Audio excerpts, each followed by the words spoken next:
it comes, sexual desires or sexual gratification comes in the point of marriage. If you are not married, you are committing zina. Point blank.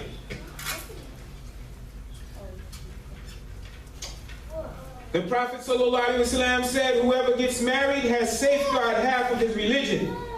A faithful, pious, and harmonious partner plays a crucial role in having a respectable and honest life.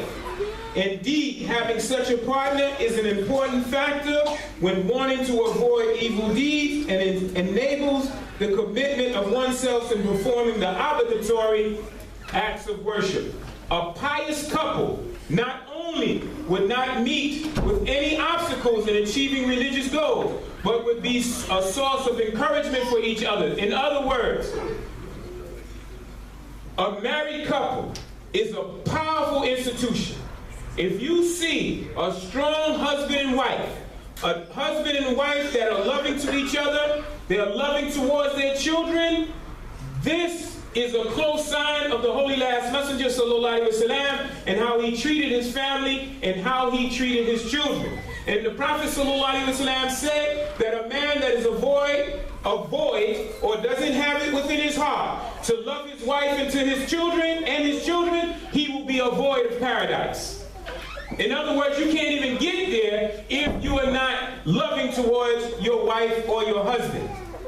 The Prophet ﷺ stated, if I were a bestower, in other words, he's saying, if I had the power to bestow all good of both worlds upon the Muslim man and the Muslim woman, I would endow them with a humble heart, a humble tongue which constantly utters his praise, a body patient enough to withstand all calamities, and I would give him a pious spouse who, when she meets him, becomes happy and protects his property, and her own honor is in absence.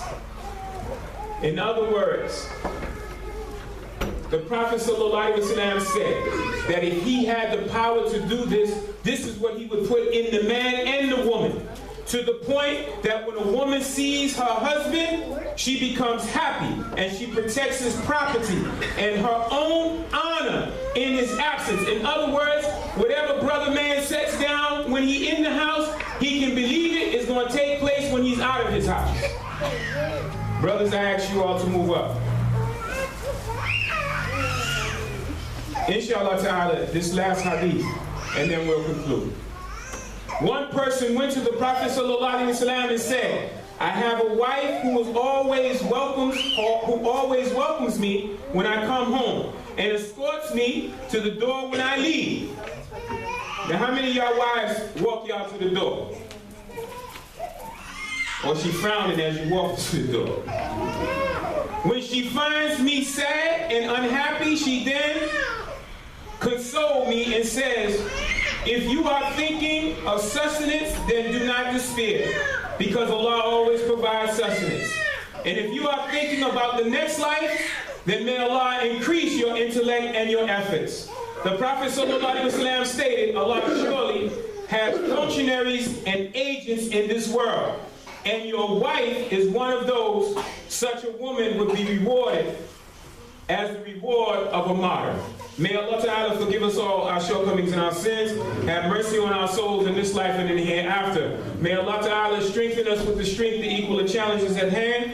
May our feet nor our heart deviate from the path that Allah Ta'ala has guided us to and that we have bear witness to. May Allah Ta'ala allow us to be in the company of Muhammad Sallallahu Alaihi Wasallam in the next life. May Allah Ta'ala forgive the Ummah of Muhammad in this life, Sallallahu Alaihi Wasallam. And may Allah Ta'ala give us victory. May Allah Ta'ala give us paradise. أقول هذا واستغفر الله وعليكم الحمد لله رب العالمين.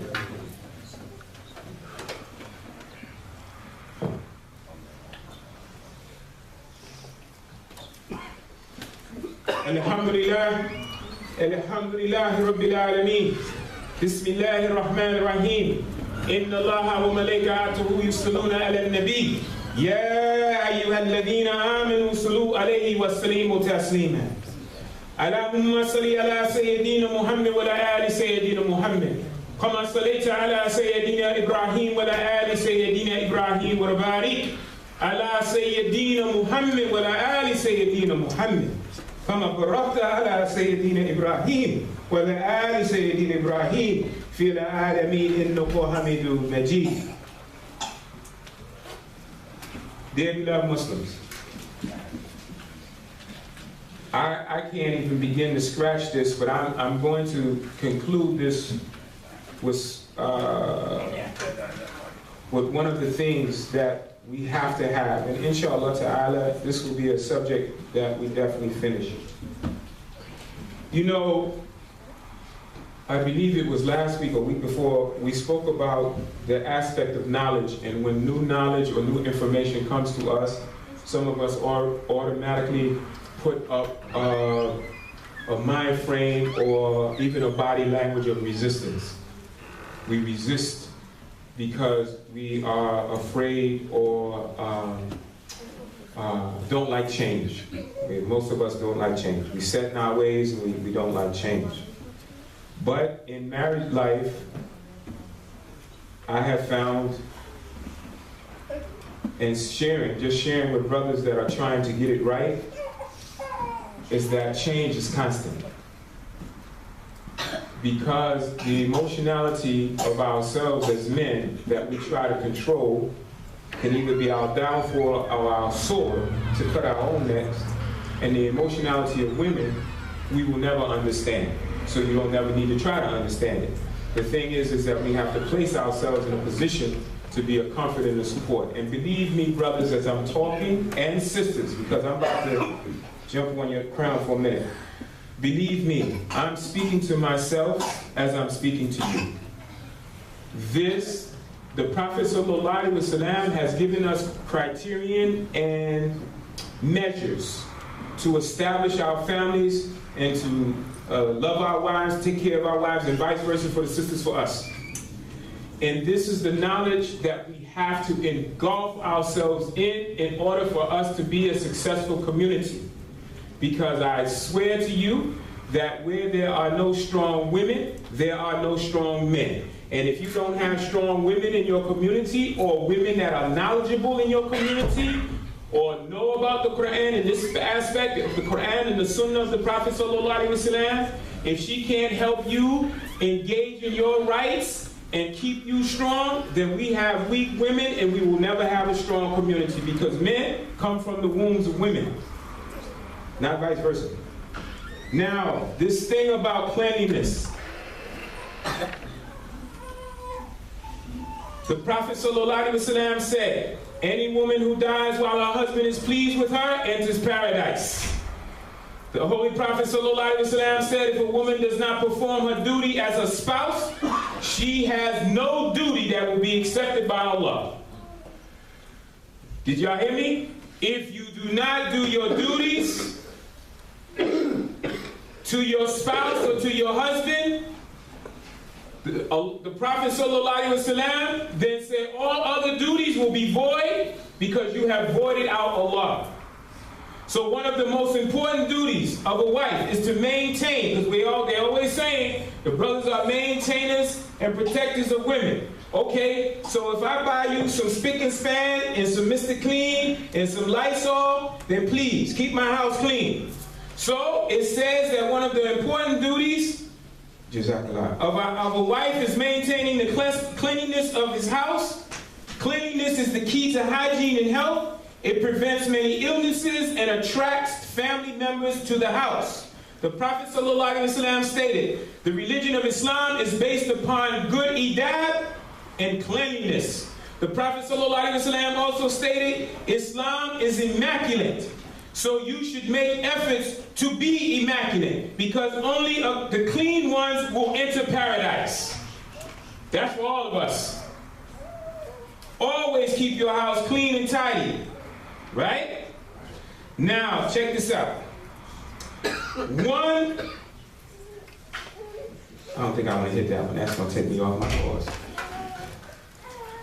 Allah Azza wa Jalla says that He likes the adornments of being beautiful and finds the pretension of being poor distasteful. He likes to see the effects of His blessings upon His worshipers. This is an attitude. This is a state of mind.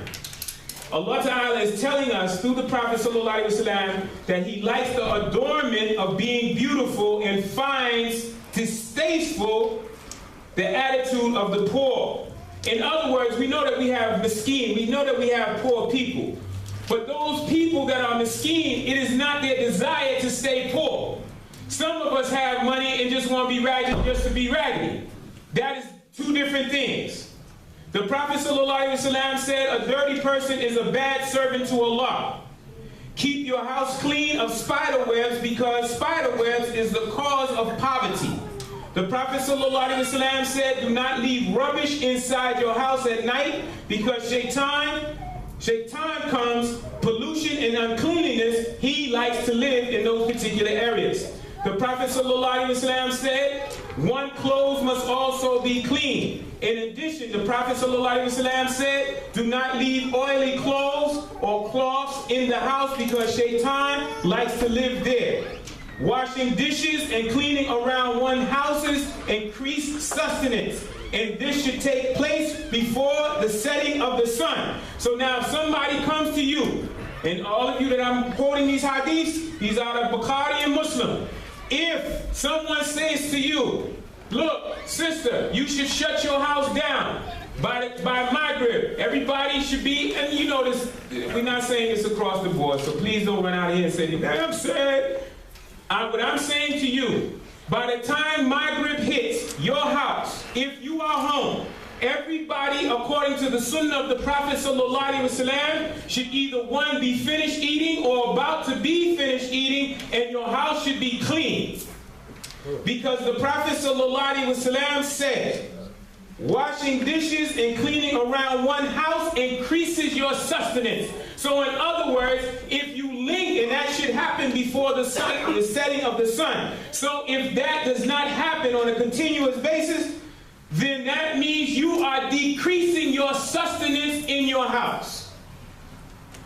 The Prophet also ﷺ said, do not leave dishes without a cover, otherwise Satan spits in them and then uses them. In other words, the Prophet ﷺ is telling us not to leave uncovered food in the open, in the refrigerator, on the counter. You should cover it. He's saying that if you do that, that shaitan comes and spits in your food. And then we wonder why our children be running around crazy after Maghrib. In addition, the Prophet ﷺ said, fruits are sprayed with poisonous substance sometimes, so wash them before eating. The Prophet ﷺ said, do not leave rubbish behind the front door of your house because shaitan likes to live at the front door of the believer's house when they do not remember Allah. So that means, dear beloved Muslims, and Ikhwan, and we'll conclude, that every time that we come into our house, and our houses are void, or have trash, and let me just get, subhanAllah, this is deep. You know, when I was coming up, and some of you, my elders in here, will testify to the fact that Huggies and Pampers did not exist when we was coming up. Our parents and our grandparents used to have to use cloth diapers. And they would take them, and they would shake them out in the toilet. Then they would put it on the scrub board, and they would scrub it, and they would wash it, and then they would hang it out to dry. You know, najazit is filth in Islam.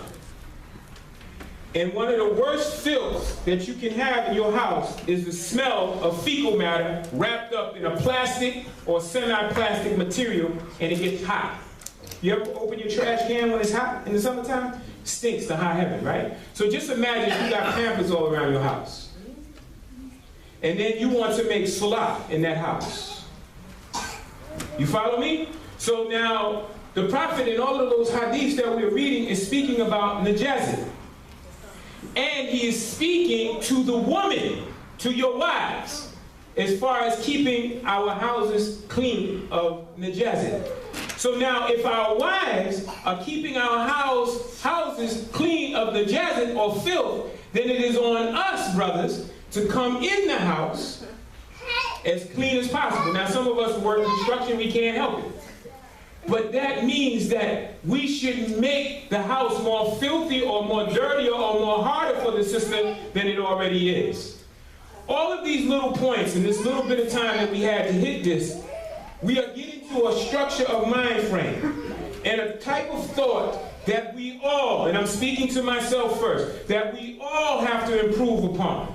Because the family is the nucleus of Islam. It is the nucleus of the Ummah of Muhammad sallallahu alaihi wasallam. This is why Allah Ta'ala says in the Quran, save yourself, then your family. Save yourself, then your family. He didn't say go outside of your house to save nobody else first. He said yourself, then your family.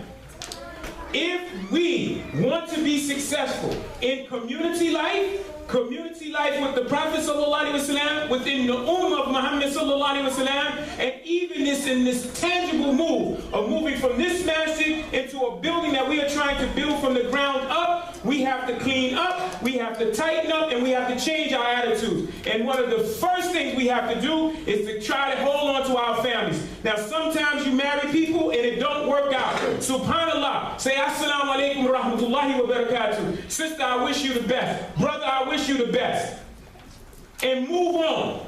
Because we have children coming up behind us, and if we do not learn to love each other for the sake of Allah truly, then that's not why we got in that marriage. Because in marriage, you're going to have turmoil, you're going to have troubles. Sometimes your wife's going to talk too much that you're going to make you want to shoot yourself. But brothers, I'm telling you, you got to hang in there. Sisters, try to make excuses for your husband.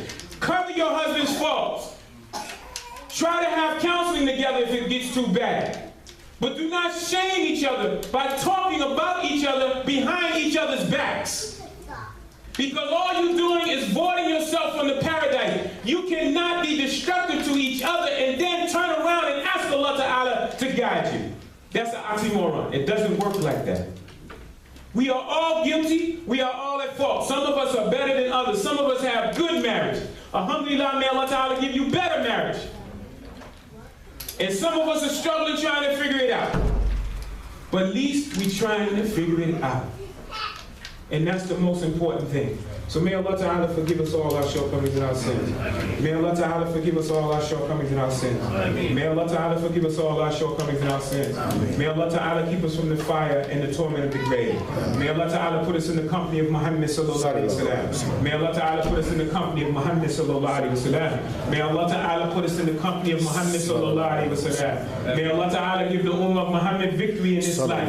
May Allah Ta'ala make us better fathers. May Allah Ta'ala make us better husbands. May Allah Ta'ala make the women better wives.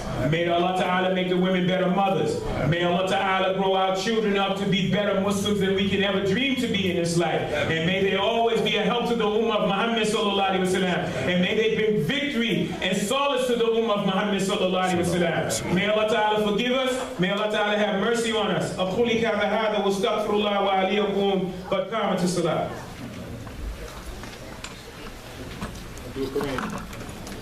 Do Kareem.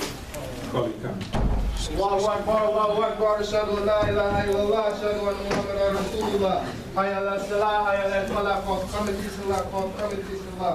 Allahu Akbar, Allahu Akbar, la ilaha illallah. La ilaha illallah, Muhammadan Rasulullah sallallahu alaihi wasallam. Brothers on the end, make sure that the brothers next to you, your line is straight. Look to your right. Let not the shaitan come between you. At least shoulder to shoulder, if not shoulder to shoulder, foot to foot. Sisters, make sure that you're covered properly. And may Allah Ta'ala forgive us and accept our prayer.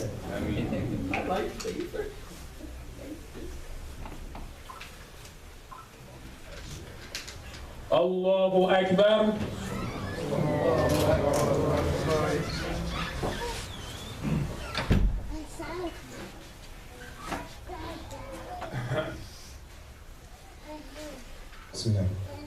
الحمد لله رب العالمين الرحمن الرحيم مالك يوم الدين إياك نعبد وإياك نستعين اهدنا الصراط المستقيم صراط الذين أنعمت عليهم غير المغضوب عليهم ولا الضالين